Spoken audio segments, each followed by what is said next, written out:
Olá, gente. Bem-vindos, bem-vindas a mais um episódio do Petit Jornal. Esse é o bate-papo número 463. Estamos gravando aqui numa live no YouTube do Petit Jornal. São exatamente 21 horas e 15 minutos da segunda-feira, 17 de abril de 2023. Cá está a dupla de costume, Daniel Souza que vos fala, e Tanguy, o Bagdadi, para repercutir os acontecimentos da economia e da política internacional dos últimos dias.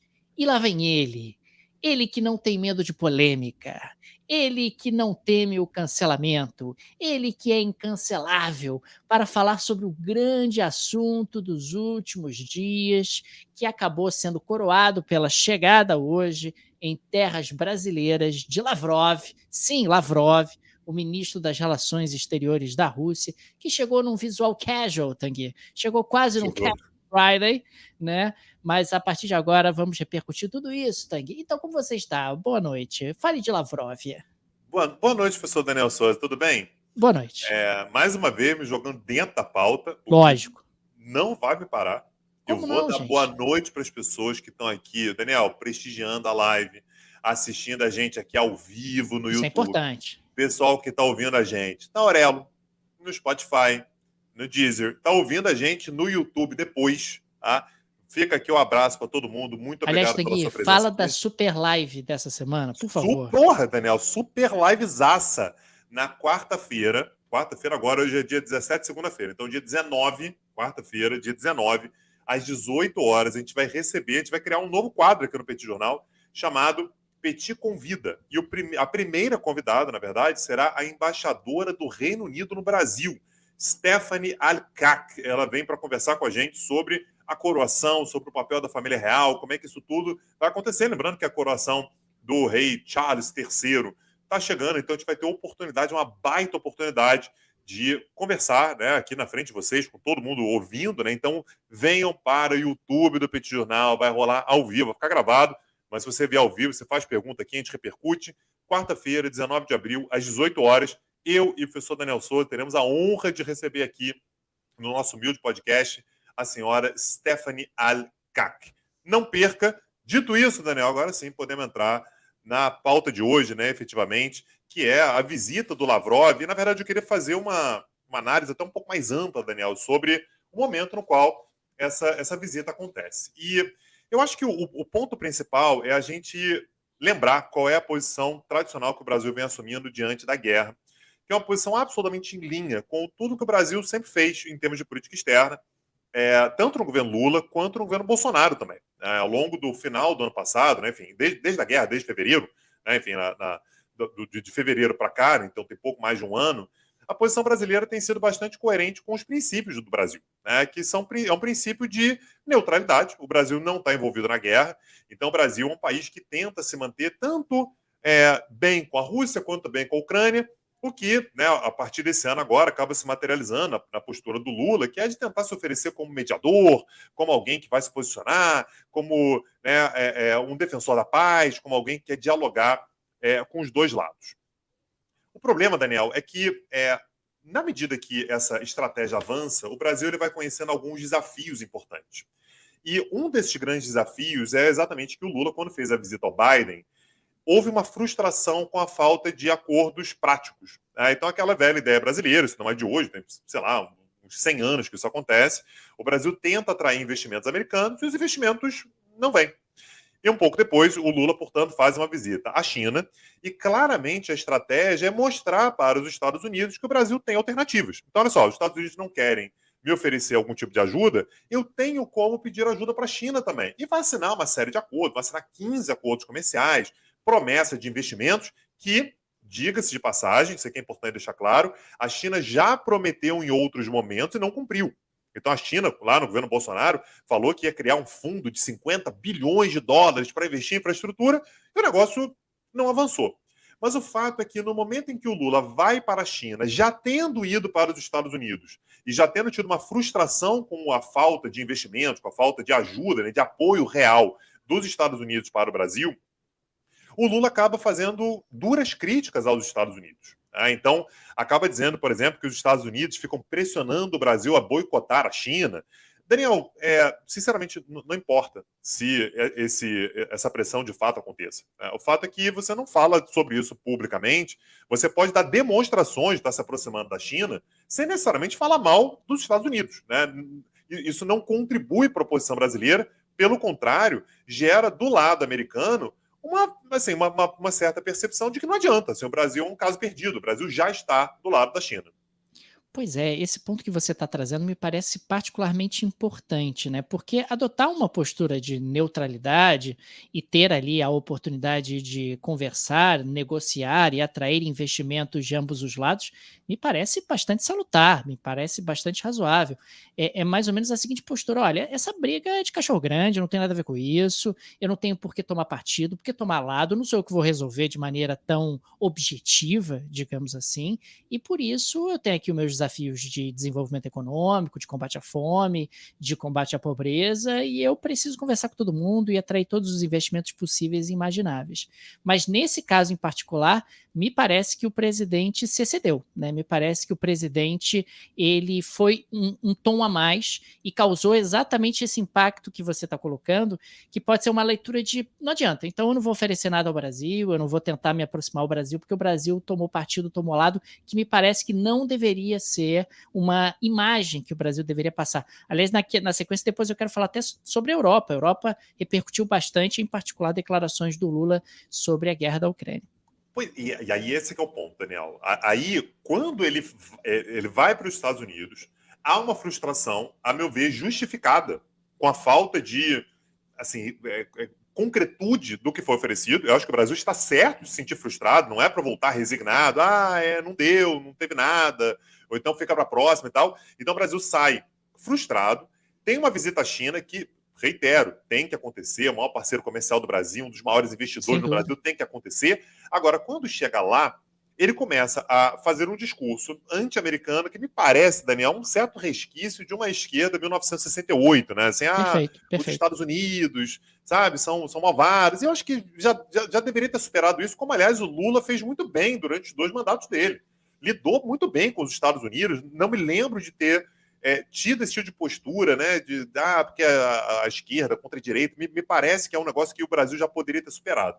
E aí ele vai pisar na questão da guerra da Ucrânia. E aí, ao falar mal dos Estados Unidos, ele vai começar a dizer que os Estados Unidos são responsáveis pela guerra e que só quem está ganhando com a guerra são o Putin e o Zelensky. Daniel, aí é um erro que não pode cometer. Esse é um erro que você não tem como cometer. O Brasil ele compromete totalmente a possibilidade de fazer aquele balanço que o Lula pretendia fazer, que é de se aproximar dos Estados Unidos, ter uma boa relação, se aproximar da China, ter uma boa relação, no momento em que... E de se colocar como mediador, né? Como é que ele se coloca como mediador agora? Acabou a posição de mediador. A posição de mediador já era. Né? A posição de mediador do Brasil ela sempre foi uma posição meio ilusória. Assim, o Brasil se colocar à disposição, participar junto com alguém. Mas no momento em que o Brasil faz isso e dá esse tipo de declaração, mais uma vez, a lógica faz sentido. Eu estou me aproximando dos Estados Unidos, me aproximo da China também e vou fazer esse balanço. Só que ao voltar e dar declarações que jogam a responsabilidade, dividem a responsabilidade com a Ucrânia, que foi o país que foi agredido, aí você pode trazer todo o histórico. Poxa, mas será que a Ucrânia ela também não teve determinadas posturas antes que poderiam ser provocativas, a OTAN, mas o fato é que a Rússia foi lá e invadiu. Né? Então, chega um determinado ponto no qual você para e você não avança a partir dali, porque isso vai te trazer problemas internacionais. E aí, Daniel, é exatamente nesse contexto que o Lavrov desembarca no Brasil. E aqui eu quero dar minha opinião sobre a visita do Lavrov. Tem que acontecer. O Brasil não tem que negar uma visita do Sergei Lavrov.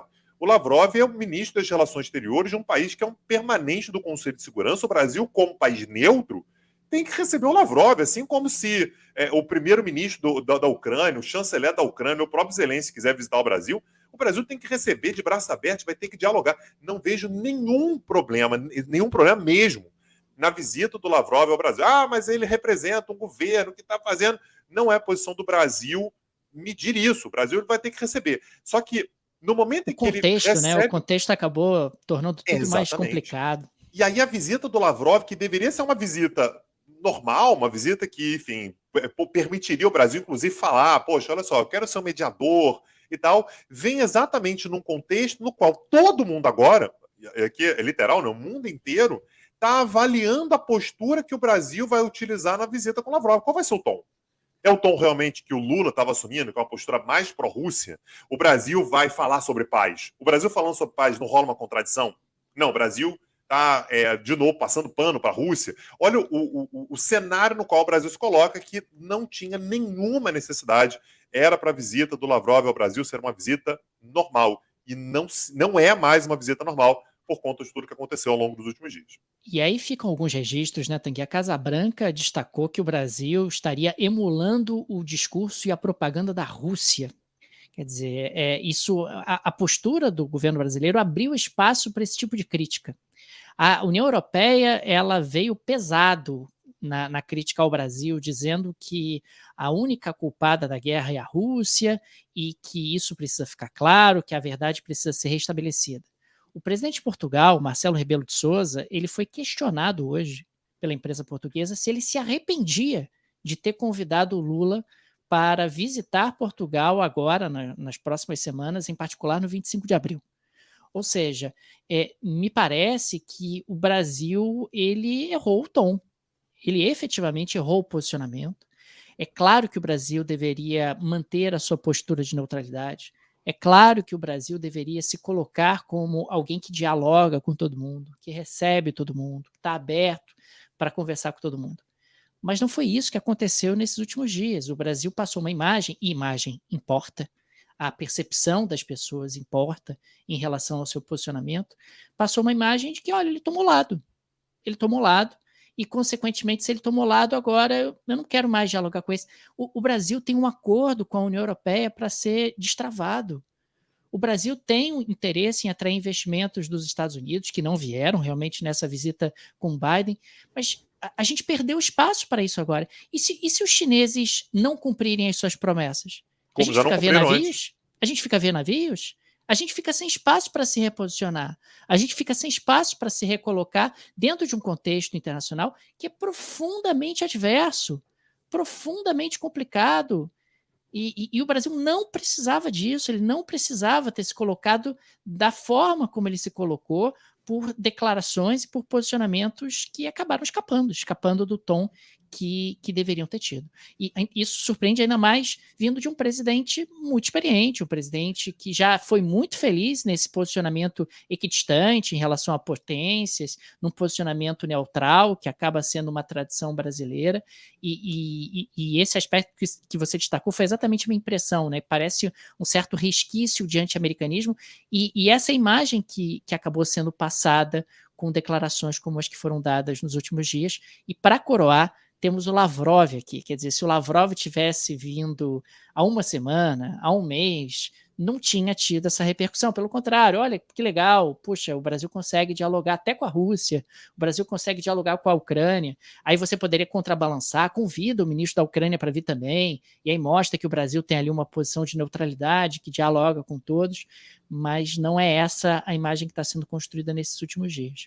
Pois é, e quero reiterar, o Lula, ao longo dos 8 anos de governo dele, né, entre 2003 e 2010, ele manteve uma relação extremamente fluida, inclusive com o George W. Bush, que tem um posicionamento ideológico muito diferente do dele, com Obama também. A relação com o Bush, aliás, era até melhor que a relação que ele teve com Obama, né? Com a relação com Obama era um pouco mais fria, um pouco mais distante, mas os Lula republicanos eram mais favoráveis, eram mais abertos às pautas comerciais que o Brasil pleiteava e às pautas de investimento até do que o próprio Obama. Pois é. Então, assim, o Lula tem essa habilidade, né, para conseguir ser vaselino o suficiente para manter essa posição de neutralidade. Me surpreendeu, né, de verdade me surpreendeu a sede ao pote com a qual ele foi para falar sobre a questão da guerra, foi de fato um erro. Daniel,